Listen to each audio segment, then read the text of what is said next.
Her name became synonymous with a record, the first American woman to summit Mount Everest without supplemental oxygen. Yet, mere hours after this monumental triumph, she vanished without a trace into the infamous death zone, an altitude where human survival is nearly impossible. For 9 long years, her fate remained shrouded in mystery, frozen in time, until a courageous British climber undertook what no one else dared. What he discovered, and his subsequent actions, would dramatically alter the course of this entire tragic story. Frances Arcentive's life seemed full of happiness and purpose. At 40, she was an accomplished climber whose infectious smile and boundless ambition inspired those around her. Her son, Paul, was undeniably the center of her universe. Frances's husband, Sergei, a legendary Russian climber nicknamed the Snow Leopard for his extraordinary achievements, fully shared her unyielding passion for conquering the planet's most dangerous and formidable peaks. However, one cherished dream dominated Frances's thoughts: to become the first American woman to reach Everest's summit without supplemental oxygen. This ambitious goal had already claimed the lives of many experienced climbers, representing a challenge that pushed the human body to its physical and mental limits. Preparing for the expedition that spring, Frances, anticipating a long separation, wrote a simple yet touching note to her son, Paul, enclosing a map of her Himalayan route. It read, "Hi Paul, we're at base camp. Missing you and love you, Mom." She could not have known that, 9 years later, a British climber's decision would profoundly change her personal story, giving it an entirely different, tragic hue. On May 17, 1998, Everest Base Camp buzzed with the usual pre-summit energy. However, Frances and Sergei Arsentive stood out among the many climbing teams. Unlike most well-equipped expeditions with Sherpa support, supplemental oxygen, and reliable radio communication, this couple chose to ascend alone. This was not recklessness. Rather, it was a carefully calculated risk taken by two of the world's most experienced high-altitude climbers, fully aware of all potential dangers. Sergei had earned his Snow Leopard moniker for good reason. He had conquered all 5 of the highest peaks in the former Soviet Union, cementing his status as an exceptional mountaineer. Furthermore, he completed an unprecedented solo traverse of all 3 Kangchenjunga summits, an achievement most elite climbers wouldn't even dare to contemplate. Yet, even legends like him can sometimes underestimate Everest's treachery and unpredictability. Their first summit attempt on May 20th failed when their headlamps unexpectedly died early on the route. A second attempt on May 21st was aborted after only 50 meters of ascent. Each failed attempt meant another night spent above 8,000 meters in the death zone, where the human body literally begins to irreversibly deteriorate. By May 22nd, they had already spent 3 nights at this deadly altitude. Their bodies were utterly exhausted, and their strength waned with each passing hour. Any sane climber in such a situation would undoubtedly have descended, admitting defeat. However, Frances, regarding her cherished goal, had lost all rationality. She was completely obsessed. At 1 a.m. on May 22nd, in temperatures capable of freezing living flesh in minutes, they embarked on their final, desperate summit push. Moving slower than ever before, and without supplemental oxygen, they relentlessly ascended through the pitch darkness toward their fate. They could not have foreseen that this fateful decision would separate them forever. One would achieve immortal, albeit bitter, fame. The other would vanish without a trace, and both would become an integral part of one of Everest's most chilling and unsolved mysteries. Hours passed, slowly ticking away. The sun finally rose over the majestic Himalayas, illuminating 2 barely discernible, tiny figures still ascending, though by all rules, they should have begun their descent. They were making a fatal error that would later spawn both a legend and a profound tragedy, one that would take 9 long years to unravel. Late in the afternoon of May 22nd, 1998, Frances Arsentive finally stood on Everest summit. She had achieved her goal. She became the first American woman to conquer the planet's highest point without supplemental oxygen. However, instead of the anticipated triumph, she was consumed by overwhelming exhaustion. Her body seemed to refuse to obey her. Every movement was slow, deliberate, almost mechanical. Beside her, Sergei was equally spent. They had reached the summit dangerously late that day, a critical mistake that claims more climbers' lives on Everest than any other. The golden rule of Everest climbing is simple and stark. Reaching the summit is only half the journey. True success, distinct from tragedy, lies in the ability to descend safely, alive. As they began their descent in the rapidly fading daylight, neither could have imagined they were embarking on the most heartbreaking and tragic separation in the annals of climbing history. Somewhere in the pitch darkness, in a state of profound exhaustion and acute oxygen deprivation, they lost sight of each other. By morning, Sergei, with his last reserves of strength, managed to reach camp, but Francis was nowhere to be found. The realization of what had happened crashed down on him with devastating force, like an avalanche. His wife, the woman with whom he had conquered the world's highest peaks, the mother of their young son, Paul, waiting at home, was somewhere higher on the mountain, utterly alone and in mortal danger. Without hesitation, Sergei grabbed an oxygen tank and necessary medications, then immediately headed back into the merciless death zone. He was determined to save her or perish in the attempt. No one who knew Sergei well was surprised by his desperate decision. It was an act entirely consistent with the snow leopard's character. However, as he ascended higher, frantically searching for any sign of Frances, he couldn't have known that other climbers had already found her. And what they witnessed would haunt their nightmares for the rest of their days. An Uzbek climbing team, themselves attempting a summit, stumbled upon Frances near the very top. She was semi-conscious, suffering from severe oxygen deprivation and extensive frostbite. Her condition was critical, but she was still alive. Despite their own difficulties, the Uzbek climbers did everything they could. They gave her oxygen, tried to help her move, but they were climbing without Sherpa support and had extremely limited supplies.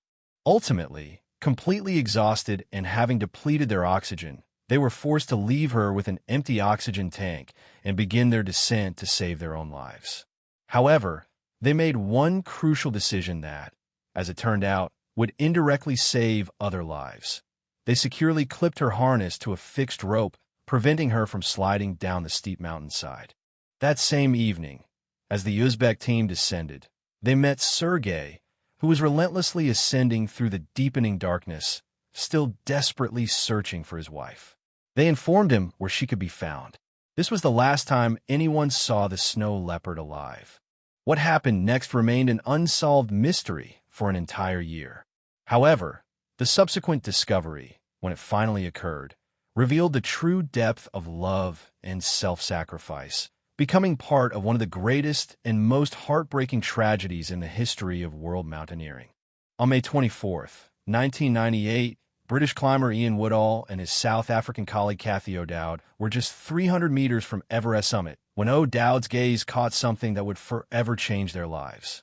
It was a faint flash of purple fabric, accompanied by a weak, convulsive movement in the shadow of the first step. "It's a live body," O'Dowd said to her partner, her voice strained. "I'm going to go look." What she was about to discover would haunt her nightmares for many years to come. Lying in a grotesque, unnatural position, resembling an inverted V, and securely clipped to a fixed rope was a woman. Her skin was white and smooth, like porcelain, a clear sign of severe frostbite, making her look like a sleeping, lifeless doll. Long dark hair framed a face that, despite the mountain's destructive impact, still retained traces of its former beauty. Then, the woman slowly opened her eyes. "Don't leave me," she whispered faintly, her pupils enormous, dark voids in the thin air. "Don't leave me here to die." A wave of nausea washed over O'Dowd. The woman lying before her was strikingly similar to herself.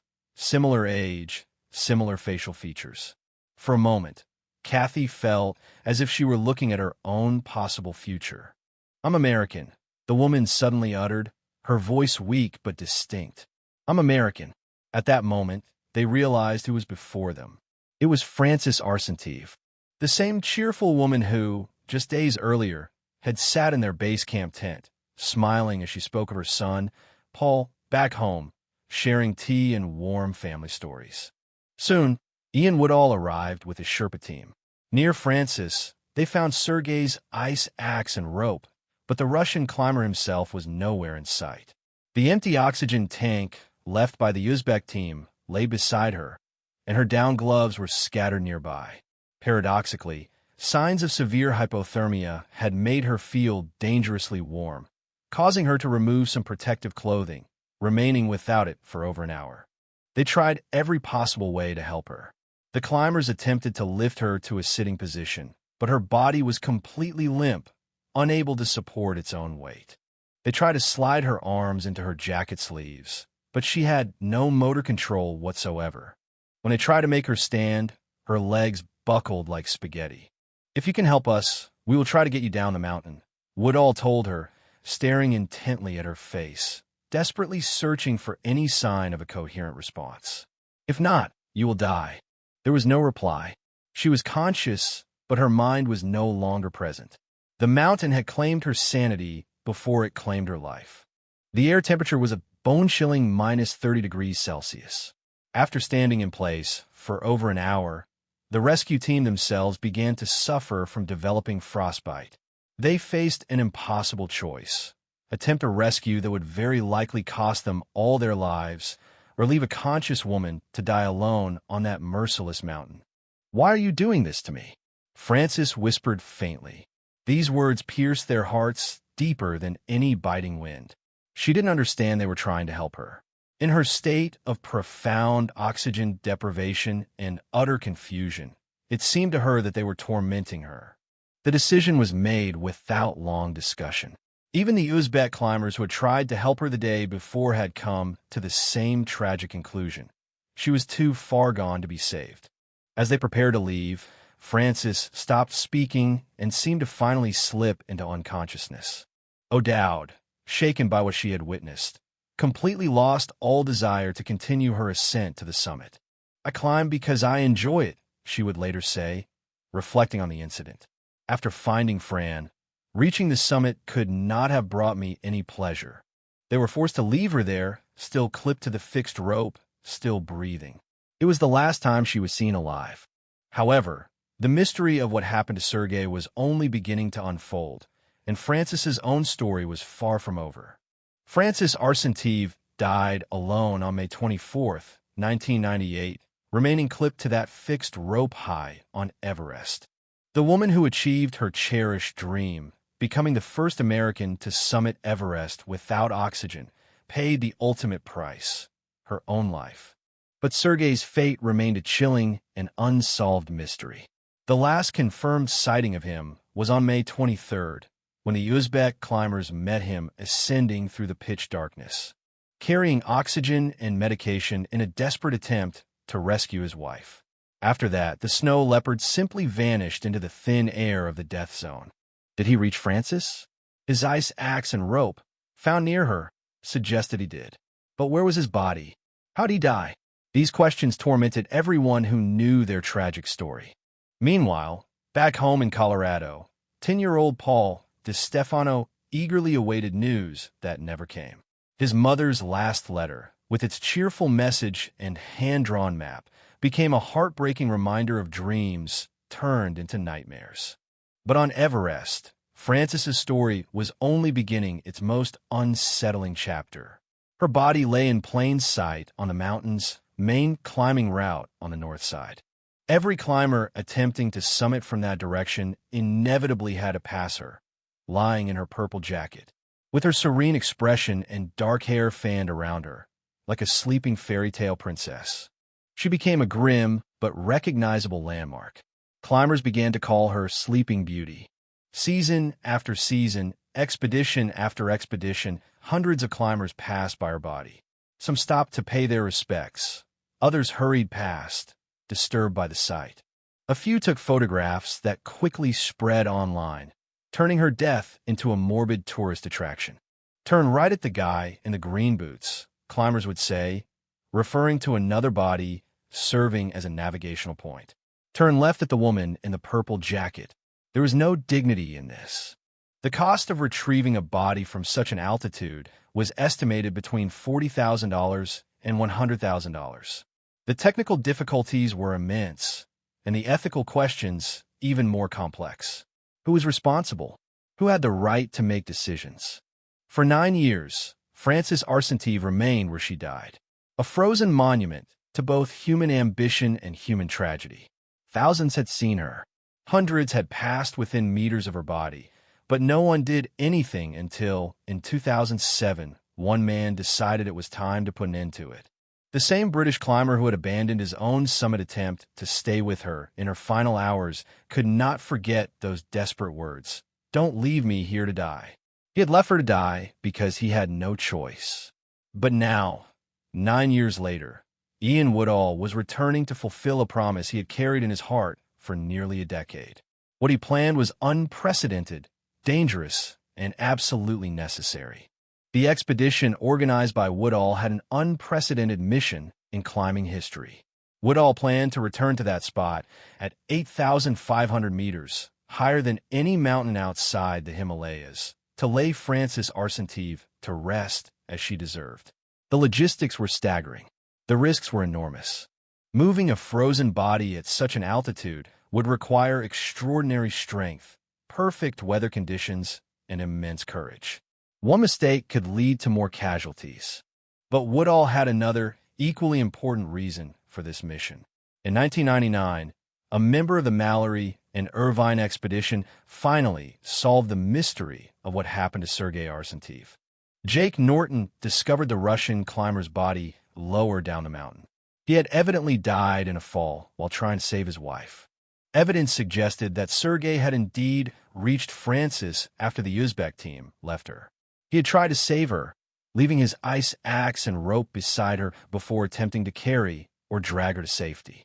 But this effort cost him his life, and Frances, too weak to move on her own, remained where he left her. It was a love story that ended in a double tragedy. A husband's ultimate sacrifice that went unnoticed and unrecorded. The snow leopard died as he lived, attempting the impossible to save the one he loved. Now, Woodall wanted to honor both. When his team set up base camp in 2007, Woodall explained his motivation. "Deep down, I hope someone would eventually do something for her. But the only reason anyone would be that high is if they're going to the summit or coming down. Either way, you can't dedicate the hours needed to bury a corpse." A special mission was needed. This was that mission. Preparing the site would take days. The work of moving her body would be grueling at an altitude where every breath is a struggle, and the weather window for such an operation was narrow. One storm could trap the team in the death zone with no hope of rescue. But Woodall had made a promise 9 years ago. As he walked away from Frances Arsentive, leaving her to die alone on the mountain, he vowed that someday, somehow, he would return to give her dignity in death. That day had finally arrived. On May 23, 2007, exactly 9 years after Frances Arsentive uttered her last words to another human being, Ian Woodall stood beside her body once more. She looked exactly as she had in 1998. The extreme cold and thin air had preserved her perfectly, like a time capsule of that terrible day. Her purple jacket still stood out brightly against the gray rock. Her dark hair still framed her face. She still looked asleep. But now, finally, someone had come to awaken her from her long slumber. Woodall and his team brought an American flag up the mountain. In a short but poignant ceremony at 8,500 meters above sea level, they draped Frances's body with it and offered a prayer. For the first time in 9 years, she was treated not as a landmark or a cautionary tale, but as a human being deserving of respect. Then came the difficult work. Moving a frozen body at such an altitude pushed human endurance to its limits. Every action required immense effort in the thin air. The team worked methodically, carefully, reverently. They weren't just moving a corpse. They were performing a sacred duty. Slowly, Respectfully, they moved Frances to a lower spot on the mountainside, placing her where she would no longer be visible to passing climbers. They built a simple stone cairn, the only possible burial at such an altitude. For the first time since 1998, climbers on Everest's North Route would not have to pass Sleeping Beauty. She was finally laid to rest with dignity. Woodall later reflected on the mission.